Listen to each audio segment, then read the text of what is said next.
Bismillahirrahmanirrahim. Assalamualaikum warahmatullahi wabarakatuh. Alhamdulillah kita bisa dipertemukan kembali untuk melaksanakan aktivitas kita pembelajaran. Sebelum Bapak memulai pembelajaran kita pada hari ini, mari kita bersama-sama membaca Al-Basmalah. Bismillahirrahmanirrahim. Oke, lanjut saja. Kita memasuki pembelajaran. Hari ini kita akan membahas mengenai menghindari sifat tercela.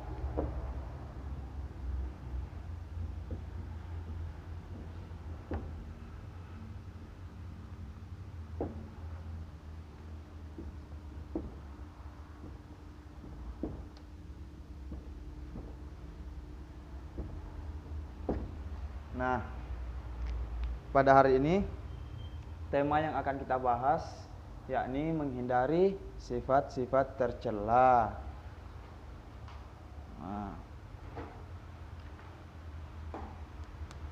Adapun sifat tercela yaitu sifat yang tidak disukai oleh Allah, perilaku-perilaku kita yang tidak disukai oleh Allah Subhanahu wa taala. Itu sifat tercela.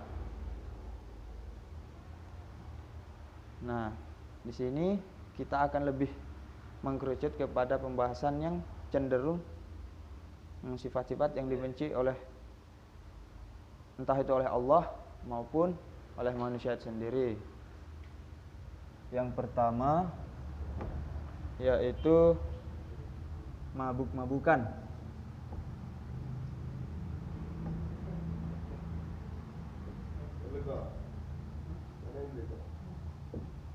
Nah, yang pertama yang akan kita bahas yaitu mabuk-mabukan. Nah, apa sih mabuk-mabukan itu? Yaitu sebuah perilaku yang cenderung mengkonsumsi minuman-minuman keras, yaitu seperti khamar, alkohol yang terlalu berlebihan, dan itu minuman-minuman yang dapat mengakibatkan kita mabuk itu.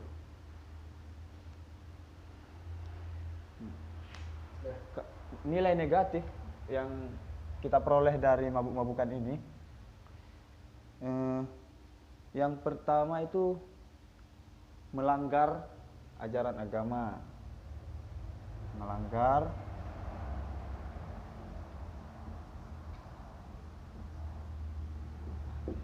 ajaran agama.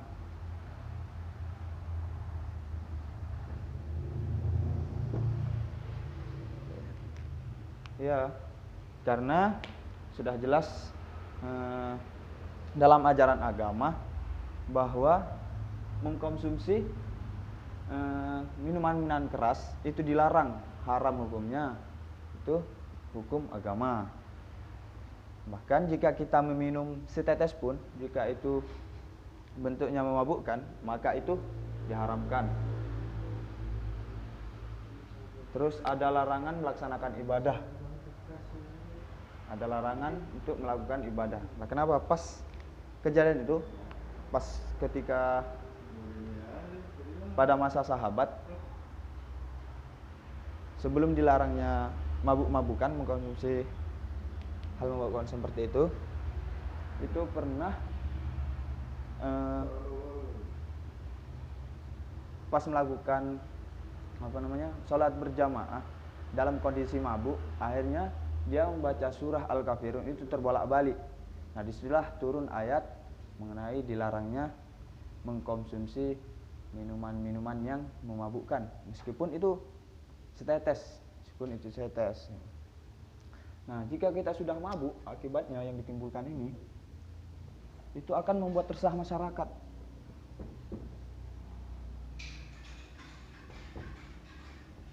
Buat resah. Nah, kenapa bisa? Oh iya, karena kebanyakan orang jika sudah melakukan hal semacam itu otomatis akal pikirannya tuh sudah rusak gitu. Darahnya gampang naik jika sering mengkonsumsi minuman-minuman keras. Maka di situ timbul percekcokan, kadang ada niatan untuk berbuat jahat dan segala macam. Itu akibat jika kita sering mengkonsumsi minuman-minuman keras, sehingga dapat mengakibatkan kita mabuk gitu, lupa. Nah, cara kita untuk menghindari sifat mabuk ini yaitu kita terus meningkatkan ketaatan kepada Allah Subhanahu wa taala. Terus ingat bahwa mengkonsumsi hal semacam itu jelas-jelas dilarang oleh Allah. Maka kita harus tingkatkan ketakwaan kita, meningkatkan kualitas akhlak, meningkatkan wawasan keilmuan bahwa suatu memabukkan itu tidak ada keuntungan sama sekali bagi entah itu bagi diri kita ataupun orang lain. Nah, itu kita perlu meningkatkan cara berpikir yang panjang. Terus menghindari dari lingkungan-lingkungan yang kurang baik. Misalnya Anda berada di suatu kampung yaitu kebanyakan orang mengkonsumsi hal semacam itu. Jadi tugas kita untuk tidak terjebak dalam hal itu, maka kita menghindarinya agar kita tidak mudah terpengaruh. Nah, itu dari hal yang memabukkan. Terus yang kedua, yang sifat dibenci oleh Allah maupun manusia, yaitu judi. Judi ini terdiri dari 3 unsur. Yang pertama permainan.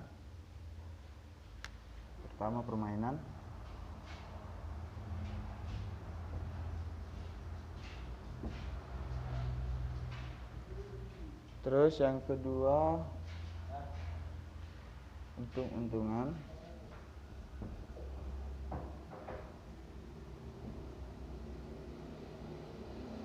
Yang ketiga ada taruhan.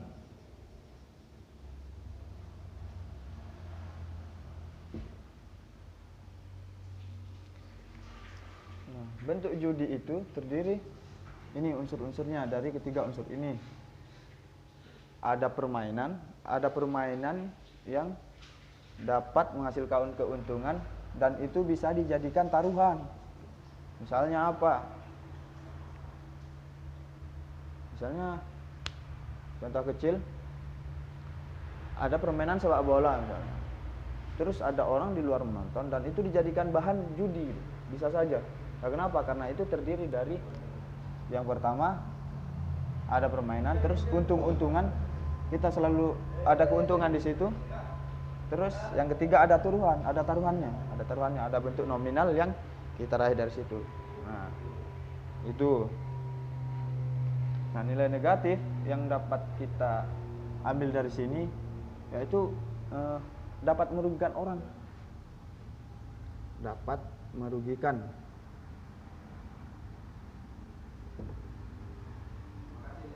Nah, dapat merugikan, terus cenderung kita malas-malasan karena perjodohan seperti ini ingin menguntungkan lebih banyak tanpa harus melakukan kerja keras. Nah, disitu dampak negatif yang diakibatkan oleh judi ini tadi. Nah, untuk menghindari hal ini, menghindari judi tersebut, maka kita juga perlu untuk meningkatkan ketakwaan, meningkatkan keimanan kepada Allah agar terhindar dari hal semacam ini. Terus kita juga harus giat mencari rizki yang halal. Rizki yang halal. Agar halal, agar kita terhindar dari segala sifat-sifat yang tercela yang itu dibenci oleh Allah. Nah, itu upaya untuk menghindarinya.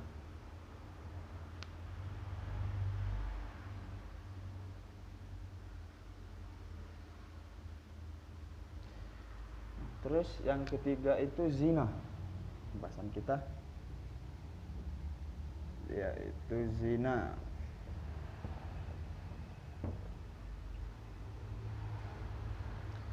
Nah, apa sih zina itu? Pengertian zina itu yaitu persetubuhan yang dilakukan oleh lawan jenis, entah itu laki-laki atau perempuan, dilakukan di luar nikah ataupun pas sudah nikah, itu yang dinamakan zina. Yang dilakukan oleh lawan jelas dalam persetubuhan, itu zina. Nah, dalam zina itu ada dua pembagian. Yang pertama zina muson.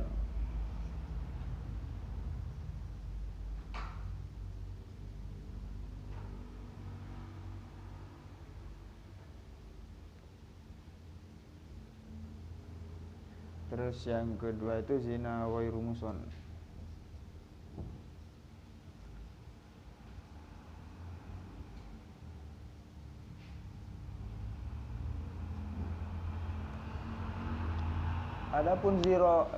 Adapun zina muson ini yaitu yang dilakukan oleh entah itu laki-laki atau perempuan yang sudah menikah, yang itu dilakukan pada orang lain. Yang ini, yang pertama ini ada ikatannya dalam rumah tangga. Nah, terus yang kedua ini zina ghairu muson, itu yang tidak ada status apapun, tidak ada status nikah yang sah, terus melakukan persetubuhan, itu namanya zina ghairu muson. Dan ini sering dilakukan oleh anak muda sekarang, yang dilakukan anak-anak sekarang, yang itu sudah perilaku dibenci oleh Allah Subhanahu wa taala. Nah, akibat jika kita sering melakukan zina itu, akibat yang sering kita, jika kita sering melakukan zina ini, yang pertama itu merusak ikatan keluarga. Merusak ikatan keluarga gimana tidak? Lalu karena kita sudah menikah, terus kita melakukan hal semacam itu dengan orang lain, otomatis hubungan keluarga kita akan renggang. Hubungan keluarga kita akan renggang. Terus yang kedua itu merusak identitas keturunan. Biasanya sesuatu benih yang dihasilkan dalam perzinahan itu pasti ada kerusakan, entah itu dari segi mental meskipun dari segi fisik. Tuh. Terus menimbulkan penyakit. Sudah banyak kan sekarang yang kalau kita sering gonta-ganti pasangan, terus ada namanya penyakit HIV, HIV itu kan, terus mendapatkan sanksi. Kita melakukan ini, otomatis hukum juga akan diberlakukan, entah itu dicambuk 100 kali gitu. Maka untuk menghindari hal semacam itu, kita perlu betul-betul meningkatkan keimanan kita gitu. Meningkatkan keimanan kita agar supaya kita terhindar dari perbuatan-perbuatan yang dibenci oleh Allah, entah itu dibenci oleh Allah maupun dibenci manusia sendiri. Terutama bagi mabuk-mabukan, judi dan zina itu tadi. Mabuk-mabukan dapat menimbulkan kericuhan, apa segala macam. Maka kita perlu untuk menghindarinya agar supaya kita terlindung. Jadi yang patut kita ambil hikmahnya, kita harus betul menjaga nilai-nilai kemanusiaan kita agar supaya kita terhindar dari sifat-sifat ini. Nah, sebenarnya untuk menghindari hal semacam itu perlu melatih diri. Melatih diri. Apa yang kita pikirkan itu yang akan kelak kita ucapkan, dan apa yang kita ucapkan itu kelak yang akan menjadi tindakan atau perbuatan, dan perbuatan yang kita sering lakukan otomatis itu akan menjadi sebuah karakter kita, dan otomatis karakter kita, jika kita sudah tahu karakter kita, maka itu adalah takdir kita. Jadi apa yang kita pikirkan saat ini itu adalah takdir kita, maka perbaiki cara berpikir kita agar kita terhindar dari hal semacam ini, ya. Kita terhindar dari hal semacam itu, entah itu zina, judi, atau mabuk-mabukan gitu. Nah, mungkin hanya itu yang dapat saya sampaikan. Mudah-mudahan kita bisa menghindari hal-hal tercela, dan kita bisa dapat belajar untuk menghindari ini, untuk mengetahui hal semacam yang dibenci oleh Allah Subhanahu wa taala. Nah, sebelum Bapak akhiri, mari kita bersama-sama membaca alhamdulillah bersama-sama. Alhamdulillahirabbil alamin. Jika ada kata-kata yang salah dalam menjelaskan, saya mohon maaf. Akhir kalam, assalamualaikum warahmatullahi wabarakatuh.